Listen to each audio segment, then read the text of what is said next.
In the rainy season of 2002, Warri City buzzed with the vibrant energy of market sellers, honking taxis, and chatter from street corners.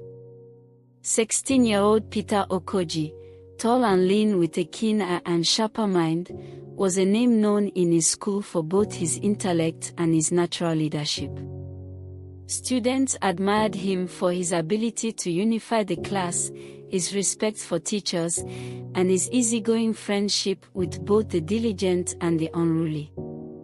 But as much as he loved school, every holiday Peter had to leave Warri behind.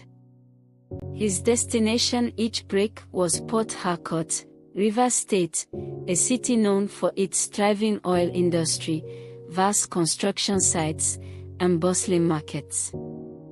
There, Peter worked for his uncle on a construction project, where he supervised workers, ensured tasks were completed, and, most importantly, handled the workers' wages.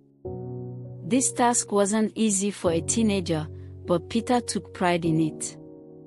Each day, he wore his integrity like a badge, earning the respect of the men and the trust of his uncle.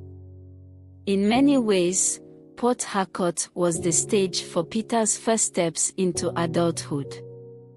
The Okoji family expected big things from Peter.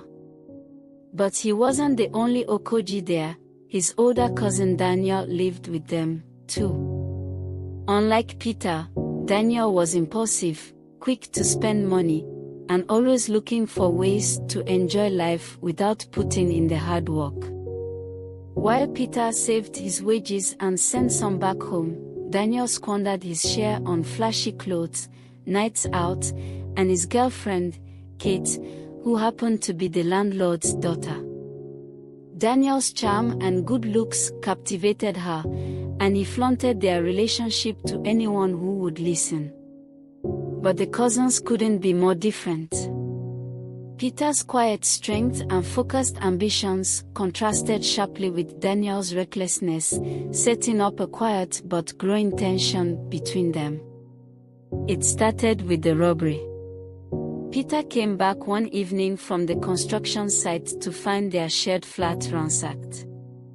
Drawers were pulled out, clothes scattered across the floor, and the safe where he kept his hard-earned savings was pried open. Peter's stomach twisted with dread as he knelt, sifting through the mess, realizing that every last naira was gone. He felt a chill as he turned to Daniel, who looked back with feigned innocence.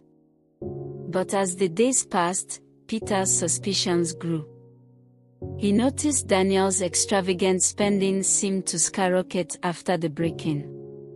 Kate, his cousin's girlfriend, flaunted a new bracelet and other expensive gifts.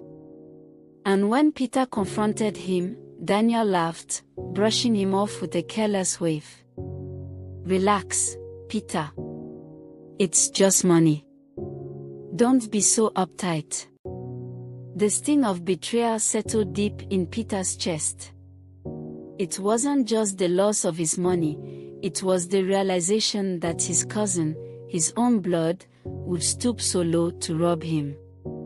For a young man who had grown up with ideals of family loyalty and honesty, this betrayal shattered his trust. But Daniel was far from done. Back in Warri, Peter had a girlfriend, Ngozi, a girl with a laugh that made Peter feel light and hopeful. She was his first love, one of the few constants in his life that filled him with joy and purpose.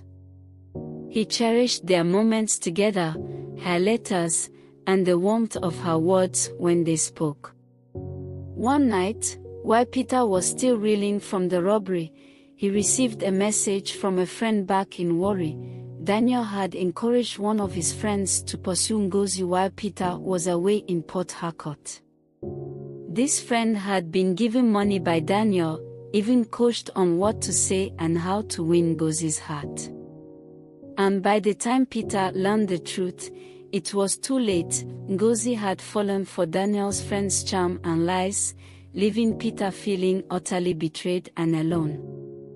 Peter confronted Daniel one last time, his voice raw with the anger and sorrow of a young heart torn apart. "How could you do this to me? I trusted you, we are family." Daniel shrugged, a cold smirk on his face. "Family," he scoffed. "In this world, Peter, everyone looks out for themselves. Don't be so naive." The holidays soon ended, and Peter returned to worry a different person. His once trusting heart was now guarded, his innocence lost. Family loyalty, once a sacred bond, became a concept clouded by Daniel's betrayal. Peter vowed he would never let anyone exploit his kindness or take advantage of his trust again. His experiences in Port Harcourt hardened him, shaping him into a resilient, wary young man. He realized that trust was something to be earned, not given freely. And though the scars of his cousin's betrayals remained, they served as reminders to stay vigilant, to value only those who proved their loyalty, and to recognize the truth of people's intentions.